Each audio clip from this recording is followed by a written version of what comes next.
I'll never forget the moment that line was crossed.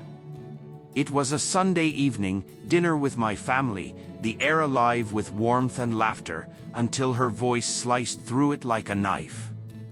My wife's daughter, not even 20, leaned back in her chair with a smirk and sneered, "You're not even real family. Don't tell me what to do." The table fell silent. My brothers glanced at me, waiting. My mother lowered her eyes, embarrassed for me. I drew one steady breath, calm on the outside while fire sparked inside. Later that night, I pulled the girl aside. No yelling, no anger. I asked for respect. I reminded her that this house, this life, was something I worked for, something she enjoyed every single day. But before I could finish, my wife stepped in. And her words cut deeper than her daughter's insult ever could. "She is not your daughter. Don't correct her." My chest burned, but my face remained still. I smiled, just a small, cold curve of my lips. Nobody else at that table understood what that smile meant. But I did. That was the night the bond broke. I had married her mother 3 years ago. I brought money, stability, and a hunger for family. I opened my home to her daughter, paid her tuition, bought her a car, built her a future. I thought love would soften her arrogance. I thought time would make us a family. I was wrong. To her, I was never more than a wallet with legs. And her mother? She fed that arrogance. The very woman who once swore I was the man she respected above all stood by her daughter's side and made my place clear. That night in bed, staring at the ceiling, betrayal hardened into resolve. It wasn't about disrespect anymore, it was about exposure. They had shown me exactly who they thought I was. Disposable. And they were about to learn how wrong they were. I didn't raise my voice. I didn't confront them again. I let them think they'd won. But in silence, I planned. I checked the paperwork first. Her car? Under my name. Her tuition? Paid through my accounts. Her apartment lease near campus? Mine. Every piece of her comfort, threaded through me. Then I called my lawyer. No questions asked, just action. By morning, her car title was revoked, her tuition cancelled, her apartment lease terminated. It took less than a day to dismantle the future I had built for her. The next morning, she came downstairs scrolling on her phone, clueless. I was at the table, coffee in hand, already dressed for work. She froze. "Why does my portal say my enrollment is cancelled?" she stammered. I said nothing.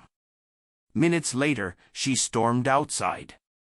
The driveway was empty. No car. Her scream echoed through the house. By the time she came back in, she was pale. "My apartment, the landlord says the lease is closed." "What the hell did you do?" My wife rushed in, eyes wild. "You can't just ruin her life like this." That's when I finally looked up. "Calm." I set my coffee down. "She is not my daughter," I said, repeating her words back to her. "I don't correct her. I don't provide for her. Not anymore." The silence was crushing. My wife's face drained of color. The girl's lips trembled, arrogance stripped bare and replaced with fear. But I wasn't finished.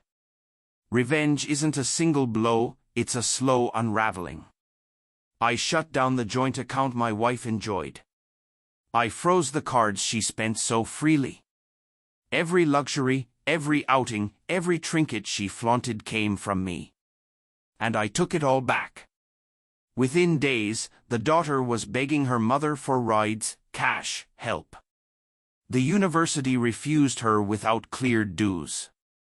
Her car sat locked in storage, now nothing more than a memory. And my wife? She felt the weight, too. Friends whispered. Family asked questions. Every outing reminded her she stood on ground I provided. The confrontation came a week later. I walked in to find them waiting. My wife's eyes red, her daughter broken down from her usual arrogance. "You've made your point," my wife said, voice shaking. "But she's just a girl. You can't punish her like this." I studied them both, mother and daughter. No pride left, just desperation. "I didn't punish her," I said evenly. "I simply stopped rewarding her." Her daughter's whisper broke the silence. "I'm sorry." The first apology I had ever heard from her, but not born from respect, born from survival. I nodded once, then turned to my wife. "You chose her over me. Remember that. From now on, your choices carry consequences." That night, I slept soundly for the first time in weeks. Not because I destroyed them. No, because I reclaimed myself. I reminded them of the truth. Respect is not a gift, it's a debt. And I will not fund those who spit in my face. My smile returned. Not the cold one from that night, but a quiet, satisfied one. They wanted to show me my place. I showed them theirs. If you've ever been underestimated, betrayed, or treated as disposable, remember this story. Respect yourself enough to take back your power. And if this hit home, make sure you subscribe and join the community. Stories like this are reminders: when someone crosses the line, you don't need to scream. You just need to show them exactly what life looks like without you.